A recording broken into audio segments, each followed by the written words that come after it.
నరేంద్ర మోడీ ఒక పక్కన మొన్న ఇరాన్ అధ్యక్షుడు పెజెష్కియాన్‌తో మాట్లాడారు. ఆ తర్వాత మనకు సంబంధించినటువంటి ఆ షిప్పులని అడ్డుకునే కార్యక్రమం ఆగింది. ఆ తర్వాత ఒక 4 షిప్పులొచ్చినాయి. ఇంకో 22 షిప్పుల్ని తీసుకొచ్చుకునే దారిలో ఉన్నాం. అదొక వైపు నడుస్తోంది. అదే సందర్భంలో ఇరాన్ మీద దాడులు చేస్తున్న ఇజ్రాయెల్ ప్రధానమంత్రి నెతన్యాహుతో కూడా మాట్లాడతారు. మొన్ననే మాట్లాడారు. సమన్వయం జరగాలన్నటువంటిది చెప్పుకొచ్చారు. ఇంకో పక్కన మొన్న దుబాయ్ కి సంబంధించినటువంటి రాజుతో మాట్లాడుకొచ్చారు.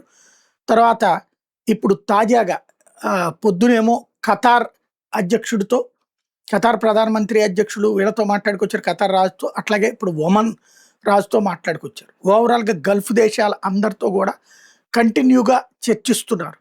అయితే ఇదేమి ఆయిల్ గురించి కాదు. సానుభూతి వ్యక్తం చేయటం. దాడులు జరగడం కరెక్ట్ అయినటువంటి పద్ధతి కాదు. అదే సందర్భంలో ఈ సమస్యకి పరిష్కారం ఏంటి అంటే చర్చలు.